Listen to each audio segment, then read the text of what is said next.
आप सभी को जय मसीह की। आप सभी का स्वागत है पवित्र बाइबल में। आज हम पढ़ेंगे 11 से 15 तक। जब यीशु अपने 12 चेलों को आज्ञा दे चुका तो वह उनके नगरों में उपदेश और प्रचार करने को वहां से चला गया। यूहन्ना ने बंदी गृह में मसीह के कामों का समाचार सुना और अपने चेलों को उससे यह पूछने भेजा, क्या आने वाला तू ही है या हम किसी दूसरे की बाट जो है? यीशु ने उत्तर दिया, जो कुछ तुम सुनते हो और देखते हो वह सब जाकर यूहन्ना से कह दो कि अंधे देखते हैं और लंगड़े चलते फिरते हैं, कोढ़ी शुद्ध किए जाते हैं और बहिरे सुनते हैं, मुर्दे जिलाए जाते हैं और कंगालों को सुसमाचार सुनाया जाता है। और धन्य है वह जो मेरे कारण ठोकर न खाए। जब वे वहां से चल दिए तो यीशु यूहन्ना के विषय में लोगों से कहने लगा, तुम जंगल में क्या देखने गए थे? क्या हवा से हिलते हुए सरकंडे को? फिर तुम क्या देखने गए थे? क्या कोमल वस्त्र पहने हुए मनुष्य को? देखो, जो कोमल वस्त्र पहनते हैं वे राजभवनों में रहते हैं। तो फिर क्यों गए थे? क्या किसी भविष्यद्वक्ता को देखने को? हाँ, मैं तुमसे कहता हूं कि भविष्यद्वक्ता से भी बड़े को। यह वही है जिसके विषय में लिखा है, देख, मैं अपने दूत को तेरे आगे भेजता हूँ, जो तेरे आगे तेरा मार्ग तैयार करेगा। मैं तुमसे सच कहता हूँ कि जो स्त्रियों से जन्मे हैं उनमें से यूहन्ना बपतिस्मा देने वाले से कोई बड़ा नहीं हुआ, पर जो स्वर्ग के राज्य में छोटे से छोटा है वह उससे बड़ा है। यूहन्ना बपतिस्मा देने वाले के दिनों से अब तक स्वर्ग के राज्य में बलपूर्वक प्रवेश होता रहा है और बलवान उसे छीन लेते हैं। यूहन्ना तक सारे भविष्यद्वक्ता और व्यवस्था भविष्यद्वाणी करते रहे। और चाहो तो मानो कि एलिय्याह जो आने वाला था वह यही है। जिसके सुनने के कान हो वह सुन ले। मैं इस समय के लोगों की उपमा किससे दूं? वे उन बालकों के समान हैं जो बाजारों में बैठे हुए एक दूसरे से पुकार कर कहते हैं, हमने तुम्हारे लिए बांसुरी बजाई और तुम न नाचे, हमने विलाप किया और तुमने छाती नहीं पीटी। क्योंकि यूहन्ना न खाता आया और न पीता, और वे कहते हैं उसमें दुष्टात्मा है। मनुष्य का पुत्र खाता पीता आया, और वे कहते हैं, देखो, पेटू और पियक्कड़ मनुष्य, महसूल लेने वालों और पापियों का मित्र, पर ज्ञान अपने कामों से सच्चा ठहराया गया है। तब वह उन नगरों को उलाहना देने लगा जिनमें उसने बहुत से सामर्थ्य के काम किए थे, क्योंकि उन्होंने अपना मन नहीं फिराया था। हाय खुराजीन, हाय बैतसैदा! जो सामर्थ्य के काम तुम में किए गए, यदि वे सूर और सैदा में किए जाते तो टाट ओढ़कर और राख में बैठकर वे कब के मन फिरा लेते। परंतु मैं तुमसे कहता हूँ कि न्याय के दिन तुम्हारी दशा से सूर और सैदा की दशा अधिक सहने योग्य होगी। हे कफरनहूम, क्या तू स्वर्ग तक ऊंचा किया जाएगा? तू तो अधोलोक तक नीचे जाएगा। जो सामर्थ्य के काम तुझ में किए गए हैं, यदि सदोम में किए जाते तो वह आज तक बना रहता। पर मैं तुमसे कहता हूँ कि न्याय के दिन तेरी दशा से सदोम की दशा अधिक सहने योग्य होगी। उसी समय यीशु ने कहा, हे पिता, स्वर्ग और पृथ्वी के प्रभु, मैं तेरा धन्यवाद करता हूँ कि तूने इन बातों को ज्ञानियों और समझदारों से छिपा रखा और बालकों पर प्रकट किया है। हाँ हे पिता, क्योंकि तुझे यही अच्छा लगा। मेरे पिता ने मुझे सब कुछ सौंपा है, और कोई पुत्र को नहीं जानता केवल पिता, और कोई पिता को नहीं जानता केवल पुत्र, और वह जिस पर पुत्र उसे प्रकट करना चाहे। हे सब परिश्रम करने वालों और बोझ से दबे हुए लोगों, मेरे पास आओ, मैं तुम्हें विश्राम दूंगा। मेरा जुआ अपने ऊपर उठा लो और मुझसे सीखो, क्योंकि मैं नम्र और मन में दीन हूँ, और तुम अपने मन में विश्राम पाओगे। क्योंकि मेरा जुआ सहज और मेरा बोझ हल्का है। उस समय यीशु सब्त के दिन खेतों में से होकर जा रहा था, और उसके चेलों को भूख लगी तो वे बालें तोड़ तोड़कर खाने लगे। फरीसियों ने यह देखकर उससे कहा, देख, तेरे चेले वह काम कर रहे हैं जो सब्त के दिन करना उचित नहीं। उसने उनसे कहा, क्या तुमने नहीं पढ़ा कि दाऊद ने, जब वह और उसके साथी भूखे हुए तो क्या किया? वह कैसे परमेश्वर के घर में गया और भेंट की रोटियां खाईं, जिन्हें खाना न तो उसे और न उसके साथियों को पर केवल याजकों को उचित था। या क्या तुमने व्यवस्था में नहीं पढ़ा कि याजक सब्त के दिन मंदिर में सब्त के दिन की विधि को तोड़ने पर भी निर्दोष ठहरते हैं? पर मैं तुमसे कहता हूँ कि यहाँ वह है जो मंदिर से भी बड़ा है। यदि तुम इसका अर्थ जानते, मैं दया से प्रसन्न होता हूँ, बलिदान से नहीं, तो तुम निर्दोष को दोषी न ठहराते। मनुष्य का पुत्र तो सब्त के दिन का भी प्रभु है। वहां से चलकर वह उनके आराधनालय में आया। वहां एक मनुष्य था जिसका हाथ सूखा हुआ था। उन्होंने यीशु पर दोष लगाने के लिए उससे पूछा, क्या सब्त के दिन चंगा करना उचित है? उसने उनसे कहा, तुम में ऐसा कौन है जिसकी एक ही भेड़ हो और वह सब्त के दिन गड्ढे में गिर जाए, तो वह उसे पकड़कर न निकाले? भला मनुष्य का मूल्य भेड़ से कितना बढ़कर है, इसलिए सब्त के दिन भलाई करना उचित है। तब उसने उस मनुष्य से कहा, अपना हाथ बढ़ा। उसने बढ़ाया और वह फिर दूसरे हाथ की तरह अच्छा हो गया। तब फरीसियों ने बाहर जाकर उसके विरोध में सम्मति की कि उसे किस प्रकार नष्ट करें। यह जानकर यीशु वहां से चला गया और बहुत लोग उसके पीछे हो लिए, और उसने सबको चंगा किया और उन्हें चिताया कि मुझे प्रकट न करना, ताकि जो वचन यशायाह भविष्यद्वक्ता के द्वारा कहा गया था वह पूरा हो। देखो, यह मेरा सेवक है जिसे मैंने चुना है, मेरा प्रिय, जिससे मेरा मन प्रसन्न है। मैं अपना आत्मा उस पर डालूंगा और वह अन्य जातियों को न्याय का समाचार देगा। वह न झगड़ा करेगा और न धूम मचाएगा और न बाजारों में कोई उसका शब्द सुनेगा। वह कुचले हुए सरकंडे को न तोड़ेगा और धुआं देती हुई बत्ती को न बुझाएगा, जब तक वह न्याय को प्रबल न कराए। और अन्य जातियां उसके नाम पर आशा रखेंगी। तब लोग एक अंधे गूंगे को जिसमें दुष्टात्मा थी उसके पास लाए, और उसने उसे अच्छा किया, और वह बोलने और देखने लगा। इस पर सब लोग चकित होकर कहने लगे, यह क्या दाऊद की संतान है? परंतु फरीसियों ने यह सुनकर कहा, यह तो दुष्टात्माओं के सरदार बालज़बूल की सहायता के बिना दुष्टात्माओं को नहीं निकालता। उसने उनके मन की बात जानकर उनसे कहा, जिस किसी राज्य में फूट होती है वह उजड़ जाता है, और कोई नगर या घराना जिसमें फूट होती है बना न रहेगा। और यदि शैतान ही शैतान को निकाले तो वह अपना ही विरोधी हो गया है, फिर उसका राज्य कैसे बना रहेगा? भला यदि मैं शैतान की सहायता से दुष्टात्माओं को निकालता हूँ, तो तुम्हारे वंश किसकी सहायता से निकालते हैं? इसलिए वे ही तुम्हारा न्याय करेंगे। पर यदि मैं परमेश्वर के आत्मा की सहायता से दुष्टात्माओं को निकालता हूँ, तो परमेश्वर का राज्य तुम्हारे पास आ पहुँचा है। या कैसे कोई मनुष्य किसी बलवंत के घर में घुसकर उसका माल लूट सकता है, जब तक कि पहले वह उस बलवंत को न बांध ले? तब वह उसका घर लूट लेगा। जो मेरे साथ नहीं वह मेरे विरोध में है, और जो मेरे साथ नहीं बटोरता वह बिखेरता है। इसलिए मैं तुमसे कहता हूँ कि मनुष्य का सब प्रकार का पाप और निंदा क्षमा की जाएगी, परंतु पवित्र आत्मा की निंदा क्षमा न की जाएगी।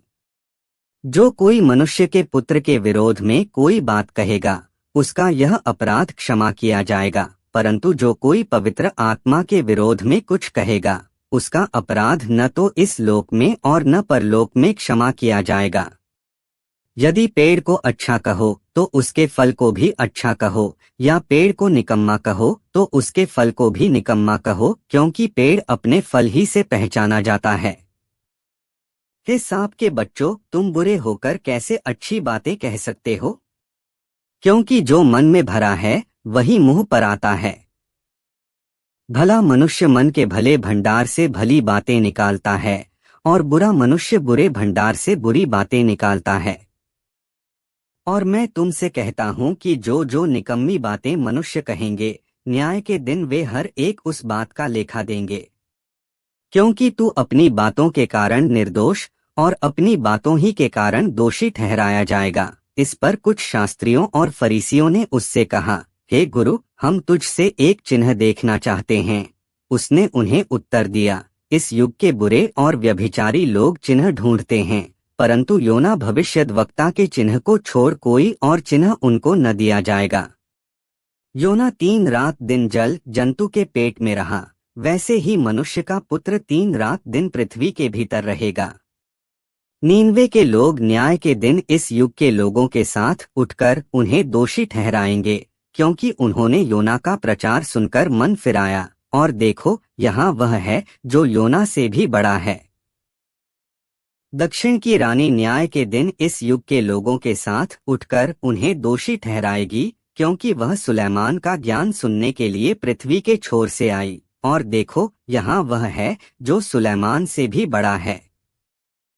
जब अशुद्ध आत्मा मनुष्य में से निकल जाती है तो सूखी जगहों में विश्राम ढूंढती फिरती है और पाती नहीं। तब कहती है, मैं अपने उसी घर में जहाँ से निकली थी लौट जाऊंगी, और लौटकर उसे सूना, झाड़ा बुहारा और सजाया पाती है। तब वह जाकर अपने से और बुरी 7 आत्माओं को अपने साथ ले आती है, और वे उसमें बैठकर वहां वास करती हैं, और उस मनुष्य की पिछली दशा पहले से भी बुरी हो जाती है। इस युग के बुरे लोगों की दशा भी ऐसी ही होगी। जब वह भीड़ से बातें कर ही रहा था, तब उसकी माता और भाई बाहर खड़े थे और उससे बातें करना चाहते थे। किसी ने उससे कहा, देख तेरी माता और तेरे भाई बाहर खड़े हैं और तुझसे बातें करना चाहते हैं। यह सुनकर उसने कहने वाले को उत्तर दिया, कौन है मेरी माता और कौन है मेरे भाई? और अपने चेलों की ओर अपना हाथ बढ़ाकर कहा, देखो मेरी माता और मेरे भाई ये हैं। क्योंकि जो कोई मेरे स्वर्गीय पिता की इच्छा पर चले वही मेरा भाई और मेरी बहन और मेरी माता है। उसी दिन यीशु घर से निकलकर झील के किनारे जा बैठा, और उसके पास ऐसी बड़ी भीड़ इकट्ठी हुई कि वह नाव पर चढ़ गया, और सारी भीड़ किनारे पर खड़ी रही। और उसने उनसे दृष्टांतों में बहुत सी बातें कहीं। एक बोने वाला बीज बोने निकला। बोते समय कुछ बीज मार्ग के किनारे गिरे और पक्षियों ने आकर उन्हें चुग लिया। कुछ बीज पथरीली भूमि पर गिरे, जहां उन्हें बहुत मिट्टी न मिली और गहरी मिट्टी न मिलने के कारण वे जल्द उगाए। पर सूरज निकलने पर वे जल गए और जड़ न पकड़ने से सूख गए। कुछ बीज झाड़ियों में गिरे और झाड़ियों ने बढ़कर उन्हें दबा डाला। पर कुछ बीज अच्छी भूमि पर गिरे और फल लाए, कोई 100 गुना, कोई 60 गुना और कोई 30 गुना। चेलों ने पास आकर उससे कहा, तू लोगों से दृष्टांतों में क्यों बातें करता है? उसने उत्तर दिया, तुमको स्वर्ग के राज्य के भेदों की समझ दी गई है, पर उनको नहीं। क्योंकि जिसके पास है उसे दिया जाएगा और उसके पास बहुत हो जाएगा, पर जिसके पास कुछ नहीं है उससे जो कुछ उसके पास है वह भी ले लिया जाएगा। मैं उनसे दृष्टांतों में इसलिए बातें करता हूँ कि वे देखते हुए नहीं देखते और सुनते हुए नहीं सुनते और नहीं समझते।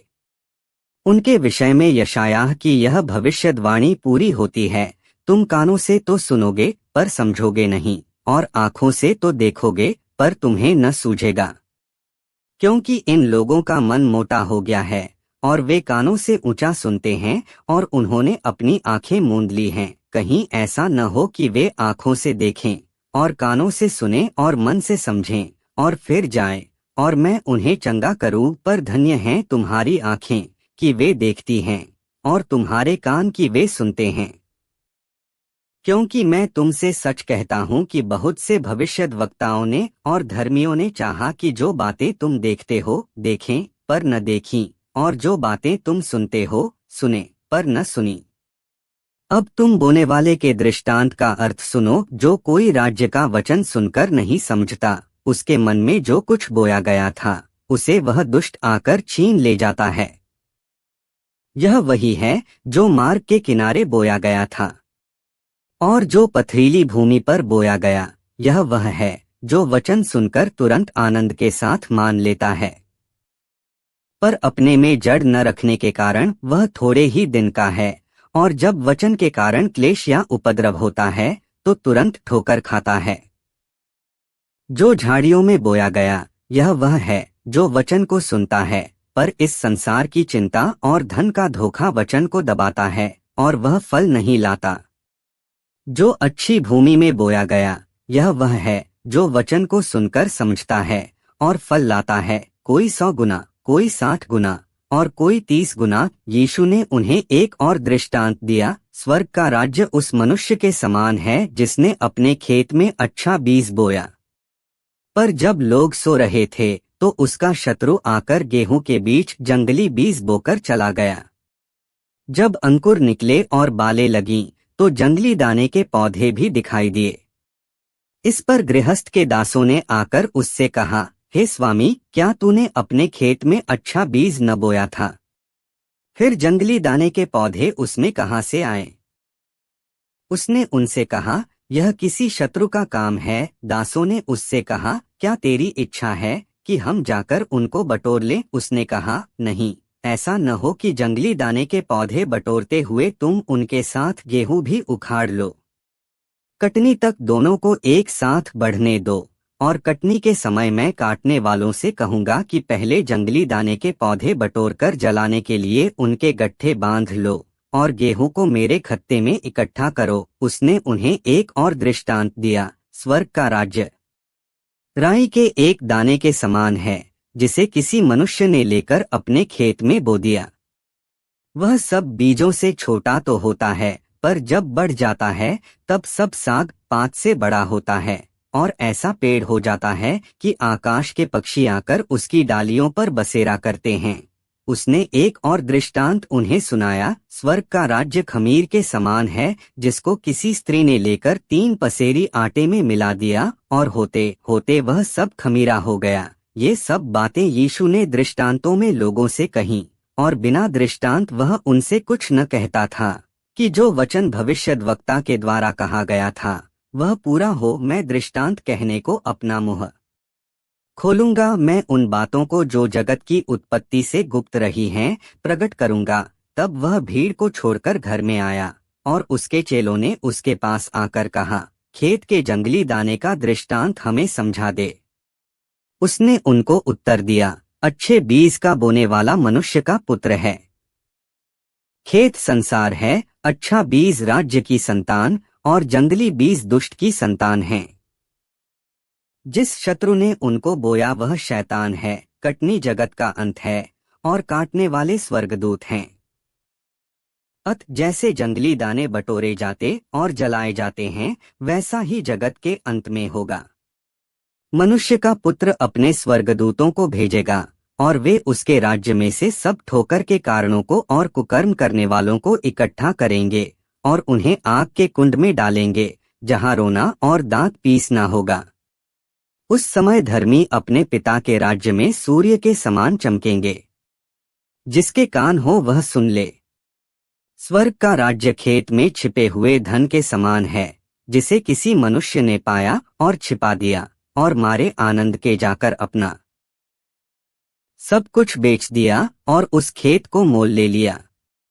फिर स्वर्ग का राज्य एक व्यापारी के समान है जो अच्छे मोतियों की खोज में था। जब उसे एक बहुमूल्य मोती मिला तो उसने जाकर अपना सब कुछ बेच डाला और उसे मोल ले लिया। फिर स्वर्ग का राज्य उस बड़े जाल के समान है जो समुद्र में डाला गया और हर प्रकार की मछलियों को समेट लाया। और जब जाल भर गया तो मछुए उसको किनारे पर खींच लाए और बैठकर अच्छी अच्छी तो बर्तनों में इकट्ठा की और निकम्मी निकम्मी फेंक दी। जगत के अंत में ऐसा ही होगा। स्वर्गदूत आकर दुष्टों को धर्मियों से अलग करेंगे और उन्हें आग के कुंड में डालेंगे, जहां रोना और दांत पीसना होगा।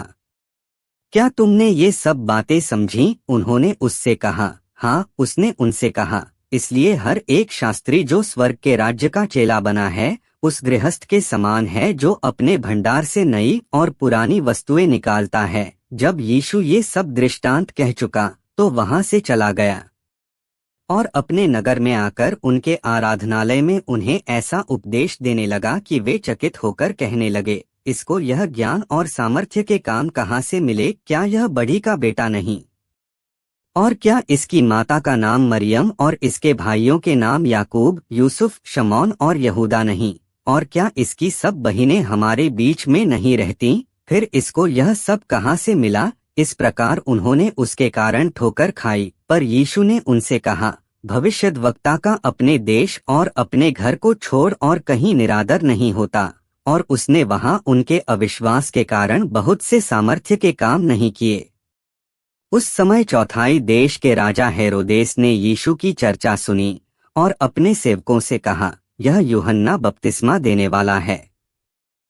वह मरे हुओं में से जी उठा है, इसीलिए उससे सामर्थ्य के काम प्रकट होते हैं।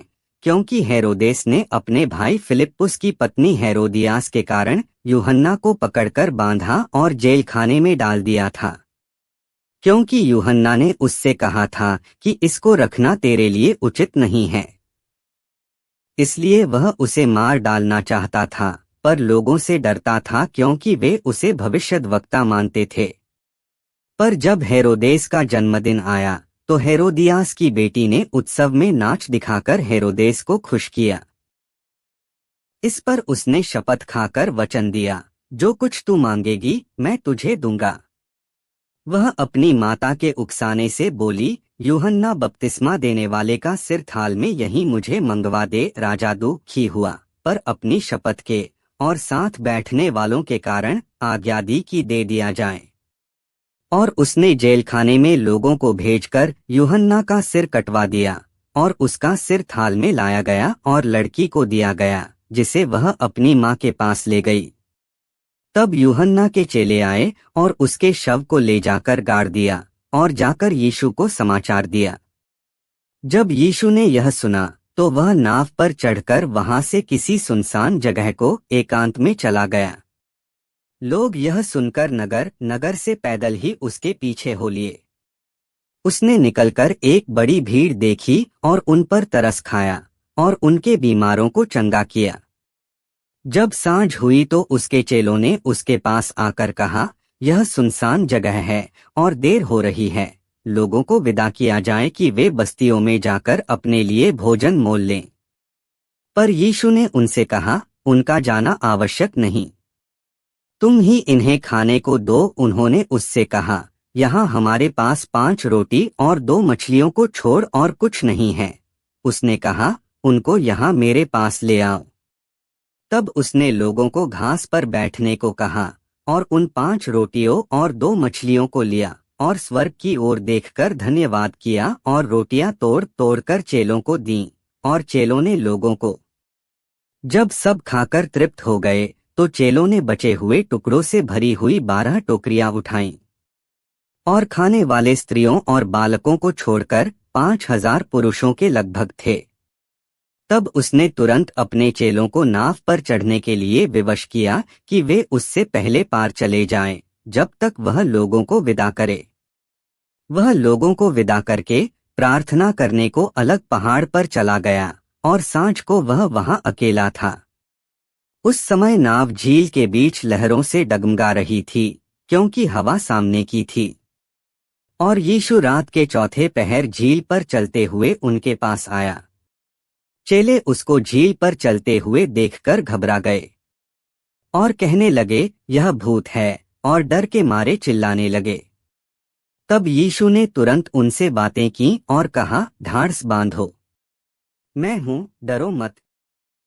पतरस ने उसको उत्तर दिया, हे प्रभु, यदि तू ही है तो मुझे अपने पास पानी पर चलकर आने की आज्ञा दे। उसने कहा, आ। तब पतरस नाव पर से उतरकर यीशु के पास जाने को पानी पर चलने लगा, पर हवा को देखकर डर गया और जब डूबने लगा तो चिल्लाकर कहा, हे प्रभु, मुझे बचा। यीशु ने तुरंत हाथ बढ़ाकर उसे थाम लिया और उससे कहा, हे अल्पविश्वासी, तूने क्यों संदेह किया? जब वे नाव पर चढ़ गए तो हवा थम गई।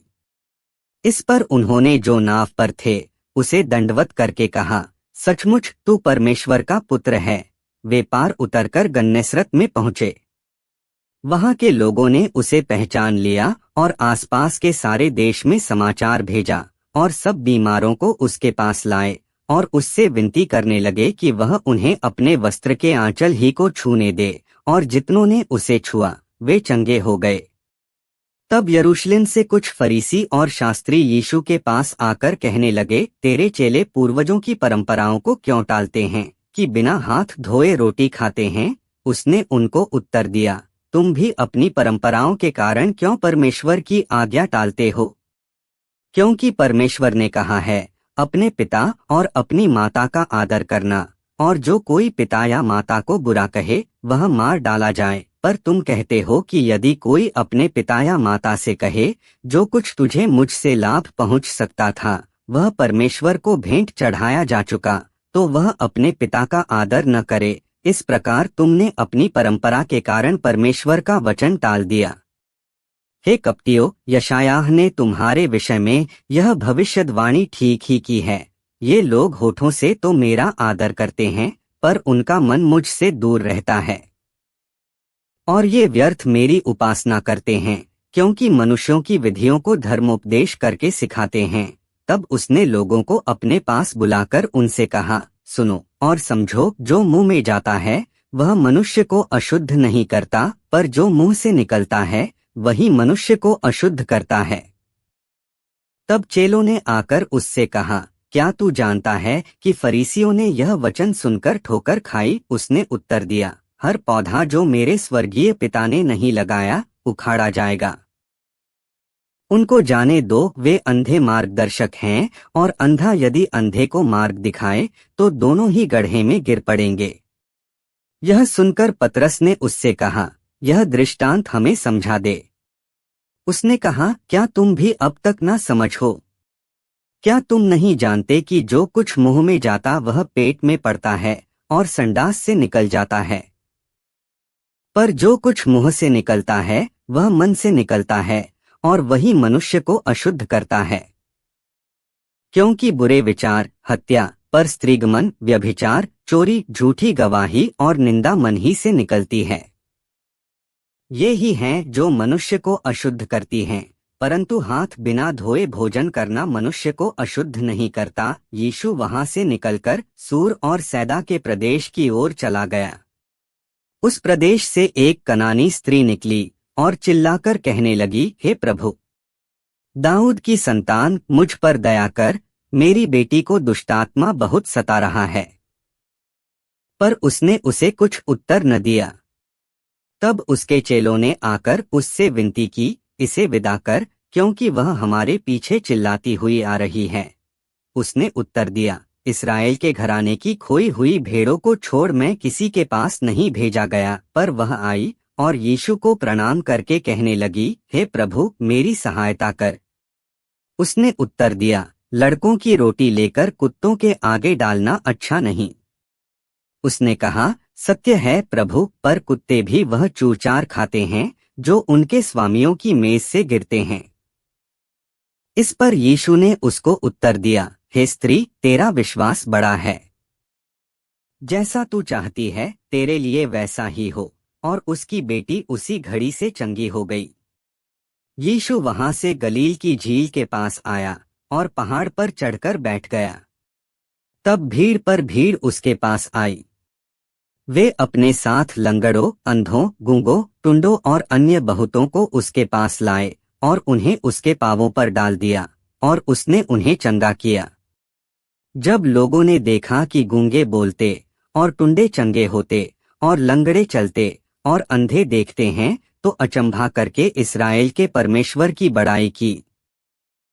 यीशु ने अपने चेलों को बुलाया और कहा, मुझे इस भीड़ पर तरस आता है, क्योंकि वे 3 दिन से मेरे साथ हैं और उनके पास कुछ खाने को नहीं है। मैं उन्हें भूखा विदा करना नहीं चाहता, कहीं ऐसा न हो कि मार्ग में थक कर रह जाए। चेलों ने उससे कहा, हमें इस जंगल में कहाँ से इतनी रोटी मिलेगी कि हम इतनी बड़ी भीड़ को तृप्त करें? यीशु ने उनसे पूछा, तुम्हारे पास कितनी रोटियां हैं? उन्होंने कहा, 7, और थोड़ी सी छोटी मछलियां। तब उसने लोगों को भूमि पर बैठने की आज्ञा दी और उन 7 रोटियों और मछलियों को लिया, धन्यवाद करके तोड़ा और अपने चेलों को देता गया, और चेले लोगों को। इस प्रकार सब खाकर तृप्त हो गए, और चेलों ने बचे हुए टुकड़ों से भरे हुए 7 टोकरे उठाए। खाने वाले स्त्रियों और बालकों को छोड़ 4000 पुरुष थे। तब वह भीड़ को विदा करके नाव पर चढ़ गया और मगदन देश की सीमा में आया।